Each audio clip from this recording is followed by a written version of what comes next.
Chapter 2. Selecting a graveyard, yearning deeply for the homeland. Rushing for a funeral, journeying in panic to the county seat. The story continues from the previous chapter. That day, Tan Weilin had been subjected to a humiliating body search by his own younger sister, who was desperate to shake him down for money. He was left so consumed by fury that his face turned blue. His eyes went dark, and his head throbbed, unable to utter a single word. Even after returning to his younger brother's home, his wrath had not subsided. "I came back to visit my family, not to hand out cash. Do they even see me as a brother? Money is their only relative." Caught between his biological older brother and his own sister, Tan Weiqing found himself in a delicate position. He could hardly take sides, so he could only offer gentle words of comfort to soothe his brother's nerves. Yet, Weilin's resentment was not easily appeased. He resolved never to cross his sister's threshold again. True to his word, during his subsequent 2 visits to the mainland, he never set foot in Tan Guiju's house again. By the time Tan Weilin made his second trip back to the mainland to visit his family, the wheels of time had already rolled into the 1990s. Through years of reform and opening up, the mainland had shed its old look for a brand new countenance. The lives of ordinary folks were improving rapidly, like sesame flowers blooming higher and higher, section by section. Needless to say, the political atmosphere was far fresher and more pleasant than that of the suffocating, fiery red eras of the past.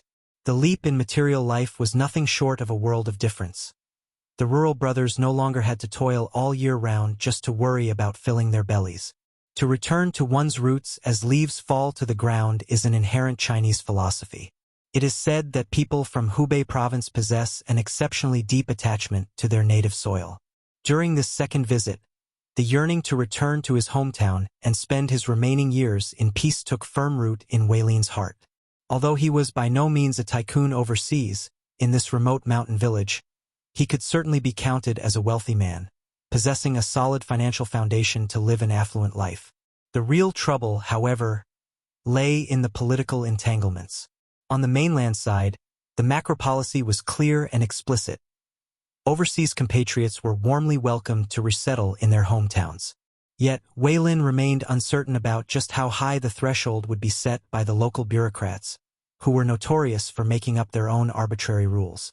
Meanwhile, the authorities overseas were fiercely overbearing, steadfastly opposing any ties of intimacy with the mainland. As the hour of departure drew near, Weilin instructed his younger brother to look into the matter thoroughly and find out exactly what specific restrictions the local government imposed on overseas individuals seeking permanent residency. As for the hurdles overseas, he planned to take a roundabout route, spending more money and traveling a winding path to circumvent the problem. Speaking of money, Weilin remembered his brother's house renovations. This time, he had set off in such a rush that he forgot to bring a sum of money for him, which left him feeling deeply embarrassed. "Big brother is planning to move back anyway," Weiqing replied, never having taken the matter to heart. "It's the same whether you give me the money to fix the house now or after you come back. What's the rush?" To Weiqing, while renovating the house would certainly be nice, leaving it as it was wasn't entirely unmanageable either. "It can't be delayed any longer. Next time, I will definitely make good on my word." "No rush, no rush," Weiqing said, deliberately changing the subject to talk about the preparations for his brother's permanent return. Making trip after trip to visit family, crossing oceans, was not only financially draining and mentally exhausting, but each departure also brought a fresh wave of parting sorrow, leaving them utterly despondent. Once Weilin settled down for good, the 2 brothers could be together morning and night without a single care, no longer bound by expiring passports that forced them apart. At the twilight of life, what more could a man hope for, if not the reunion of family and a life of peaceful, worry-free dwelling? When Tan Weilin returned for his third visit, he did not forget the money for his brother. Yet, as ill luck would have it, he failed to deliver once again. First, the expenses for crafting, erecting the tombstone, and building the tomb for their deceased parents had exceeded the budget, requiring a supplementary payment. Furthermore, Pulling off a permanent relocation involved no small amount of trouble overseas, and it was uncertain whether this long-cherished wish could be realized anytime soon. Given his advanced age, who knew if he would live to see that day? Therefore, Wei Lin decided to prepare for both contingencies. Wei Qing, it would be wonderful if I could move back. I just fear I won't make it to that day, Wei Lin said, his voice heavy. If I should die over there, you must, at all costs, bring my ashes back. If I cannot dwell in my homeland in life, my bones must be buried here in death. At these words, both brothers' eyes welled with tears, their hearts aching with grief.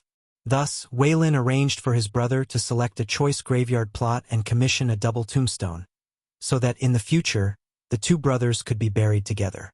In this way, the funds originally earmarked for renovating Wei Qing's house were once again swallowed up by an unforeseen, final necessity. Act 4. A vow fulfilled and a cruel twist of fate. The path of good things is truly fraught with twists and turns. 3 times Wei Lin had promised to gift his brother money for the house, and 3 times he had failed to fulfill it. This time, Wei Lin made up his mind. Upon his return, he would do everything in his power to send the money through someone, determined never to break his word again. Back overseas, he finally fulfilled his vow, handing 340,000 new Taiwan dollars to Tan Daxian, a close friend and fellow townsman living in Taiwan, and trusting him to deliver it to Tan Weiqing during Daxian's upcoming trip to Badong. The two brothers could never have anticipated that their third parting would be their final farewell. By a cruel stroke of fate and a series of bizarre mismatches, the funds that Wei Lin had thrice promised with his own lips, and personally entrusted to a friend, did not reach Wei Qing's hands until long after Wei Lin had passed away. What the brothers anticipated even less was that this very delay would bring an astronomical catastrophe upon Wei Qing. But that is a story for later, and we shall leave it aside for now.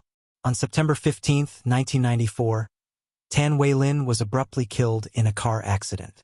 On September 16, Tan Daxian, the deceased's close friend who had been entrusted with the money but had not yet completed his mission, informed Wei Qing of the devastating news. He also conveyed Wei Lin's dying wish, urging Wei Qing to travel to Taiwan immediately to handle the funeral arrangements. Upon receiving the notification, Wei Qing was paralyzed with grief and utterly frantic. For a man who had spent his entire life tilling the soil, the sudden demand to journey across borders entirely on his own was simply unimaginable. What procedures needed to be handled? Where should he go to get them done? He was completely in the dark. Then there was the matter of money. It was said he would need at least 10,000 yuan to prepare for the trip. One hurdle after another blocked his path. Fortunately, though Wei Qing had not seen much of the world, he was 100 times more capable and sharp-witted than those ignorant mountaineers who had never ridden in a car or visited the county seat in their entire lives. Suppressing his profound grief, he summoned his resolve and scrambled to raise the travel expenses. Borrowing money proved to be an agonizingly difficult task. This was a poverty-stricken mountainous area. Although the peasants' daily lives were many times better than in earlier years, it amounted to nothing more than having enough food to fill their bellies and being able to proffer meat and wine when guests arrived, nothing more. In most households, pockets were completely empty during ordinary times. Those who could produce dozens or hundreds of yuan at a moment's notice were as rare as phoenix feathers. Wei Qing ran until his legs were nearly broken and talked until his lips were dry, begging and pleading with everyone he knew. With great difficulty, he managed to cobble together a little over 10,000 yuan, and in a frantic rush, hurried toward the county seat to arrange his departure formalities. Whether Tan Weiqing's journey to Taiwan for the funeral will come to fruition, please listen to the next chapter to find out.